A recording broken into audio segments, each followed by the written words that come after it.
तो क्या Baspa supremo Mayawati बिगाड़ेंगी India गठबंधन का गेम प्लान। नमस्कार, मैं हूं समर्थ श्रीवास्तव और आप देख रहे हैं यूपी तक।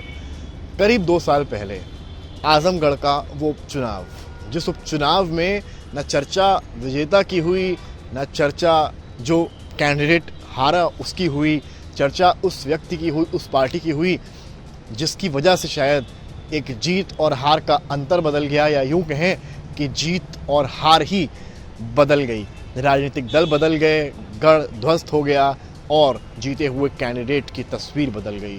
यूँ तो आजमगढ़ समाजवादी पार्टी का गढ़ कहा जाता है, मुलायम सिंह यादव की कर्म भूमि रही है, लेकिन 2 साल पहले कुछ ऐसा हुआ कि वो गढ़ ध्वस्त हो गया। गलती किसकी, कई बातें कही जा सकती हैं, लेकिन अगर आप ग्राउंड से बात करेंगे या नंबर्स की बात करेंगे तो बसपा के कैंडिडेट गुड्डू जमाली की चर्चा कहीं ना कहीं जीते हुए और हारे हुए प्रत्याशी यानी कि बीजेपी और सपा से कहीं ज़्यादा हुई।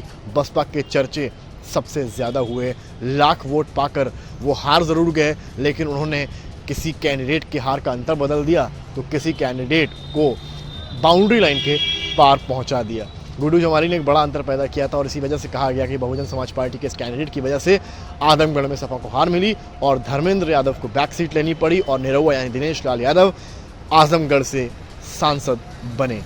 तो क्या मायावती आज भी, या यूं कहें इस लोकसभा चुनाव में भी वही रणनीति अपनाती नजर आ रही हैं? इस बात की चर्चा एक बार फिर हो उठी है। क्यों चर्चा हुई है? इस वजह से चर्चा हुई है कि बहुजन समाज पार्टी ने सूत्रों के मुताबिक 5 सीट्स पर अपने कैंडिडेट्स घोषित किए हैं, जिनमें से 4 प्रत्याशी मुस्लिम हैं। क्या है वो प्रत्याशी, वो भी हम आपको बताएंगे। कौन से ज़िले हैं? मुरादाबाद, कन्नौज, पीलीभीत और अमरोहा, ये वो 4 ज़िले हैं जहां पर मुस्लिम प्रत्याशी उतारे हैं। हम आपको बताएंगे कि वो कौन से प्रत्याशी हैं जिनको उतारा गया है।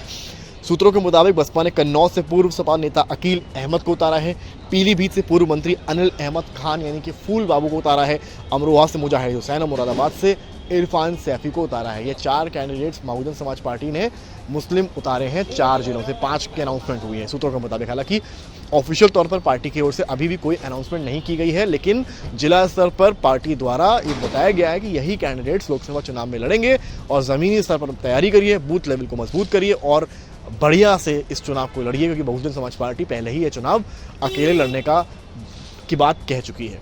अब क्या अंतर पैदा होगा और कैसे इन कैंडिडेट्स के जरिए इंडिया अलायंस का गेम प्लान खराब हो सकता है, इस पर चर्चा करेंगे। अगर आप कन्नौज की बात करते हैं, कन्नौज जिला है, कहते हैं समाजवादी पार्टी का गढ़ रहा है। हालांकि सुब्रत पाठक सांसद हैं, डिम्पल यादव को हराया था, लेकिन उसके अलावा अगर आप वहाँ पर समीकरण समझें, कन्नौज का समीकरण कुछ ये कहता है कि वो ब्राह्मण बहुल क्षेत्र है, इसी वजह से सुब्रत पाठक को टिकट मिला और सुब्रत पाठक ने वहाँ जीत की, ब्राह्मणों का वोट हुआ और सुब्रत पाठक विजयी हुए।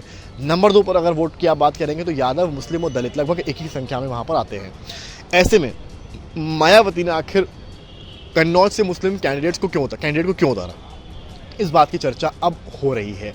इसलिए हो रही है कि मायावती अगर चाहती तो वहाँ से शायद दलित उम्मीदवार भी, दलित प्रत्याशी भी खड़ा कर सकती थी, लेकिन मायावती ने ऐसा नहीं किया। मायावती ने मुस्लिम प्रत्याशी को वहाँ से उतारा।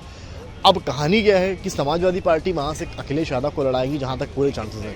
इधर से अगर आते हैं सुब्रत पाठक, ब्राह्मण बनाम यादव और बीच में आएगा एक मुस्लिम प्रत्याशी, तो क्या मुस्लिम जो वोट कन्नौज में है, जो कि ठीक ठाक संख्या में है, तो क्या वो बहुजन समाज पार्टी में शिफ्ट होगा या वो अपना कोर पार्टी यानी कि समाजवादी पार्टी की ओर ही रहेगा, इंडिया अलायंस की तरफ ही देखेगा?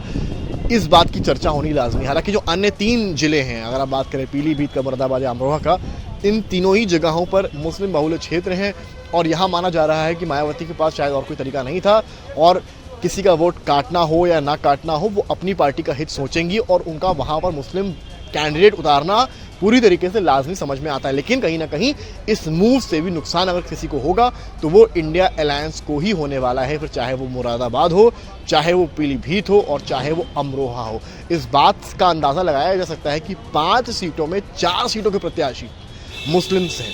समाजवादी पार्टी इस बात को कहती आई है कि बहुजन समाज पार्टी बीजेपी की बी टीम की तरह काम करती रही है, लेकिन बसपा सपा को ही आड़े हाथों लेती है और ये कहती है असल बी टीम बीजेपी की तो समाजवादी पार्टी है, बहुजन समाज पार्टी नहीं। बहुजन समाज पार्टी तो ये चुनाव, यूपी चुनाव भी अकेले लड़ा था और ये लोकसभा का चुनाव भी बहुजन समाज पार्टी अकेले ही लड़ने वाली है, तो आखिर हम बी टीम कैसे हुए?